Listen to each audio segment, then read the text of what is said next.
2021년 이후 완만하게 오르던 기름값은 2022년 3월 들어 급격히 상승하면서 휘발유와 경유 모두 리터당 2,000원을 돌파하기에 이르렀습니다. 최근 들어 기름값이 한풀 꺾이긴 했지만 유가는 대체 어떻게 예측해 볼 수 있을까요? 일상에서 찾는 투자 아이디어, 오늘의 주제는 우리를 짓누르는 국제유가와 S오일입니다. 우리나라 주유소 기름 가격 결정의 가장 중요한 시작점은 바로 원유 구매인데요. 따라서 기름 가격 변화를 이해하려면 국제 원유 가격 또 국제유가의 변동 요인을 살펴봐야겠죠. 이번 편에서는 최근 국제유가의 강세가 어디서 비롯됐는지 다음에 4가지 요인을 통해 분석해봤습니다. 오펙은 석유 수출국 기구의 약자로 1960년 사우디, 이란, 이라크, 쿠웨이트, 베네수엘라가 석유 정책을 조정하기 위해서 결성한 단체인데요. 이들의 존재감과 영향력이 극명하게 나타났던 사건이 1973년에 있었던 바로 제1차 오일 쇼크였죠. 오펙 회원국이 참여했던 감산 조치로 인해서 국제유가가 단기간에 아주 급격히 상승했던 사건이었는데요. 4차 중동 전쟁 당시 사우디아라비아의 석유 장관이었던 아흐메드 자키 야마니는 석유의 완전 수출 금지가 아닌 일부 감산을 주장했었고, 여기에 다른 오펙 회원국들도 동참하면서 국제유가는 급등했던 것이었죠. 그 와중에 베네수엘라, 인도네시아, 나이지리아 등 친미 국가와 비오펙 국가인 소련도 이런 움직임에 동참하게 됐고 국제유가의 강세는 계속 이어졌습니다. 이후 오펙의 영향력은 급부상했고 전 세계에서 주목하는 국제기구가 돼버린 것이죠. 이렇게 오랜 기간 국제유가는 사실상 오펙의 뜻에 따라 움직여왔습니다. 코로나19 이전의 원유 가격 변동 요인을 설명하는 중요한 키워드 중 하나는 바로 셰일 혁명이 아닐까 하는데요. 셰일 가스는 1821년 미국의 윌리엄 하트에 의해 처음 발견됐는데 기본적으로 생산량이 너무 적어서 오랜 기간 상업적 생산이 제대로 이루어지지 못했었죠. 그러나 1998년 미국의 채굴업자 조지 미첼에 의해 셰일 가스의 역사가 크게 바뀌게 되는데요. 바로 수압파쇄법이 등장한 것입니다. 그리고 2008년 수압파쇄 공법은 완성됐고 그해 9월 7일 미국 노스타코타주 바켄시엘 유전에서 푸른색과 흰색의 시추기가 채굴 작업을 시작했습니다. 미국의 에너지 독립, 셰일 혁명의 시작이었죠. 이후 미국의 원유 생산량은 빠른 속도로 증가했고 미국은 석유 순수입국에서 순수출국이 되었는데요. 미국이 셰일 오일을 채굴하면서 석유 생산량을 늘릴 동안 오펙은 가만히 있었을까요? 당연히 아니었습니다. 2014년 11월 28일 오펙의 맹주 사우디는 충격적인 선언을 했는데요. 바로 다른 원유 생산국들이 생산량을 줄이지 않는다면 유가 전쟁을 벌이겠다는 내용이었죠. 이 선언은 미국의 셰일업계를 죽이겠다는 의도였는데 이는 오펙을 비롯한 전통 산유국들의 원유 생산 원가가 훨씬 낮고 가격 경쟁에서 유리했기 때문이었죠. 실제로 오펙은 원유 생산을 늘렸고 국제유가는 빠르게 하락했습니다. 사실 이런 저유가 기조는 오펙에게도 어려움을 겪게 했는데 균형 재정 유가를 고려했을 때 2014년 증산 결정 이후 나온 국제유가 급락은 주요 산유국들의 재정 적자로 이어졌기 때문이죠. 오펙 회원국들의 불만에도 불구하고 사우디의 주도로 오펙의 증산은 2016년까지 계속되었습니다. 이는 원유 시장에서 오펙의 시장 점유율을 유지하기 위해서였는데요. 미국의 셰일 오일 생산량이 증가한 만큼 오펙에서 감산하는 식으로 전체 산유량을 조절할 경우 국제유가는 일정 수준을 유지할 수는 있겠지만 오펙에서는 그만큼 원유 판매량이 줄어들게 됩니다. 이는 결국 오펙에서 그만큼 시장 점유율을 상실한다는 것을 의미하죠. 오펙의 증산은 2016년 새로운 국면을 맞이하는데요. 국제유가 급락으로 산유국들의 재정위기 가능성이 대두되면서 증산을 통한 오펙의 시장 점유율 유지 전략을 계속 끌고 가기 어려워진 것이죠. 심지어 오펙의 맹주였던 사우디마저 2016년 사상 처음으로 국채를 발행해야 했을 정도였으니까요. 2016년 9월 오펙은 알제리에서 비공개 회의를 갖고 11월 예정된 오펙 회의에서 원유 감산을 전제로 생산량 한도를 재설정한다는 입장에 합의했습니다. 그리고 이 합의에는 러시아, 노르웨이 등 비오펙 국가까지 참여했는데요.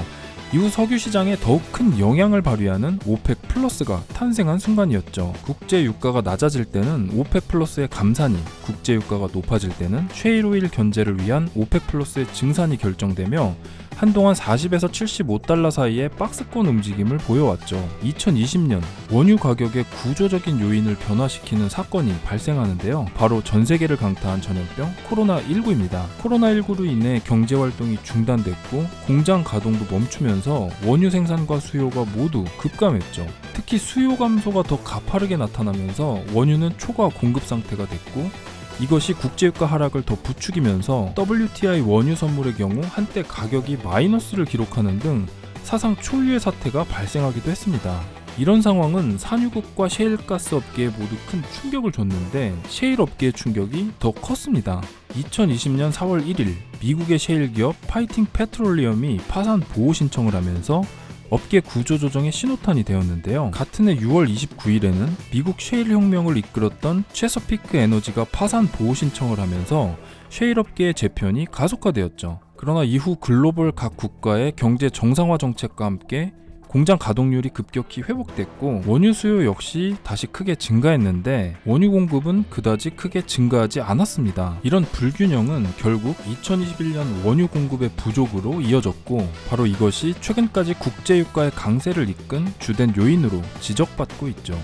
올해 2월 24일 발생한 러시아의 우크라이나 침공 역시 국제 석유 시장의 판도를 크게 바꾼 사건이었는데요. 전쟁을 감행한 러시아에 대해 전 세계 각국은 각종 제재에 들어갔는데 그중 하나가 바로 러시아산 석유의 수입 금지 조치였죠. 러시아는 전 세계에서 손꼽히는 산유국이면서 국가 경제의 상당 부분을 석유 수출을 통해 충당하고 있었기 때문에 각국은 석유 금수카드를 꺼내든 것이었는데요. 오펙에서는 러시아산 원유를 대체 불가능할 것이라 전했는데, 이는 결국 실질적인 공급량 감소로 시장에서는 받아들여지면서 국제유가가 120불 가까이 급등하기도 했습니다. 전 세계에서 오펙에 원유 증산을 요청했었고, 국제유가가 이 정도까지 상승했으면 오펙이든 셰일 업체든 증산에 나설 수 있었을 텐데 왜 쉽사리 추가 공급에 나서지 못하는 것일까요? 그 이유를 크게 두 가지 정도로 정리해 보겠습니다. 첫째는 오펙의 속사정인데요. 이 상황은 유정의 개발 기간과도 관계가 있는데요. 셰일 오일은 시추 후 생산까지의 소요 시간이 전통 원유보다 더 빠른 것으로 알려져 있습니다. 전통 원유 유정은 일시적으로 폐쇄하더라도 생산 재개 시 비용이 많이 들어가고 유정의 컨디션이 이전과 같은 상태일지 장담할 수 없는 문제도 있다고 하네요. 이런 문제 때문에 오펙에서는 원유 증산에 대해서 미온적인 태도로 접근하고 있죠. 한편 코로나19로 촉발된 셰일오일 업계의 구조적 변화도 원유 공급을 제한하는 요소로 작용하고 있는데요. 코로나19 팬데믹 이후 급락한 국제유가는 미국 셰일 업체들의 채산성을 급격히 악화시키며 구조 재편을 불러온 것이죠. 여기에 2021년 임기를 시작한 미국의 바이든 대통령의 정책 역시 셰일 업계의 증산을 방해하는 요소로 작용하고 있습니다. 바이든 행정부의 친환경 정책 기조 때문에 셰일 오일 채굴의 핵심인 수압화재법이 규제 대상에 올랐고, 이로 인해 미국 셰일 업체들의 채굴 장비 가동이 상당히 느리게 증가하는 결과로 나타난 것이죠. 오펙과 미국의 셰일 업계가 모두 원유 증산을 조절하는 상황이기 때문에 국제유가의 안정화는 상당 기간 시간이 소요될 것으로 보이네요. 이렇게 국제유가가 강세를 보인다면 우리는 어떤 투자 아이디어를 얻을 수 있을까요? 우선 석유 산업을 조금 더 들여다보겠습니다. 석유 관련 산업은 크게 세 가지로 분류할 수 있는데요. 첫째, 업스트림은 석유 시추와 관련된 산업을 의미하죠. 다음으로 미드스트림은 시추된 석유를 운반하는 과정이며, 마지막으로 다운스트림은 운반된 석유를 정제해서 소비자에게 판매하는 단계로 정의할 수 있습니다. 이 중 우리가 투자를 위해서 주목해야 할 것은 바로 다운스트림 영역인데요. 그 이유는 우리나라 석유 산업이 다운스트림 영역에 상당히 치중되어 있기 때문이죠. 이번 영상에서는 이 중에서 현재 국내 주식시장에 유일하게 상장된 정유회사인 S오일에 대해서 살펴보겠습니다. S오일은 세계 최대 석유회사 사우디 아람코의 자회사이자 국제유가에 매우 민감한 사업 모델을 갖고 있는 국내 대표 정유업체인데요. S오일의 시작은 1976년 쌍용양회가 이란 국영 석유공사와 함께 합작으로 설립한 한국이란 석유 주식회사였으나, 같은 해 이란의 신정혁명으로 인해 NIOC가 철수하면서 쌍용 정유 주식회사로 바뀌었습니다. 1991년 사우디 아람코의 자회사인 아람코 오버시즈 컴퍼니가 일부 지분을 인수했고 1999년에는 쌍용그룹이 구조조정 차원에서 아람코 및 메리웨더 컴퍼니의 쌍용 지분을 매각하면서 쌍용그룹에서 분리되었죠. 2000년 S-오일로 명칭을 변경하면서 현재 이름이 된 것인데요. 2022년 1분기까지도 아람코 오버시즈 컴퍼니가 최대 주주이긴 한데 그 최상단에는 모회사인 사우디 아람코가 존재하고 있는 것이죠. 이런 지배구조는 S-오일에게 원유 조달 안정성과 신용의 제고라는 두 가지 강점을 가져다 주었습니다. 사업부별 매출을 살펴보면 정유 부문 매출이 약 77%로 상당히 높다는 것을 알 수 있는데요. 이런 특성 때문에 그동안 S-오일 주가는 국제유가의 변동과 상당히 밀접한 관련을 보였는데 S-오일의 매출액과 WTI 선물 가격을 비교하든 S-오일의 순이익과 비교하든 국제유가의 움직임에 따라 실적도 함께 움직이는 것을 확인할 수 있는데요. 앞으로도 국제유가가 계속 강세를 보인다면 S-오일의 실적 성장 역시 계속 기대해 볼 수 있다는 의미겠죠. 원유는 우리 일상에서 뗄래야 뗄 수 없는 아주 중요한 에너지원인데요. 앞으로 국제유가와 관련된 큰 이벤트 뉴스를 접하신다면 이제 S-오일을 한번 떠올려 보시고 성공하는 투자 전략을 잘 세우셨으면 좋겠습니다. 이상으로 일상에서 얻는 투자 아이디어 머니스테이션이었습니다. 머니스테이션은 투자자에게 힘이 되는 콘텐츠를 만듭니다. 오늘 영상이 유익했다면 좋아요와 구독을 눌러주세요.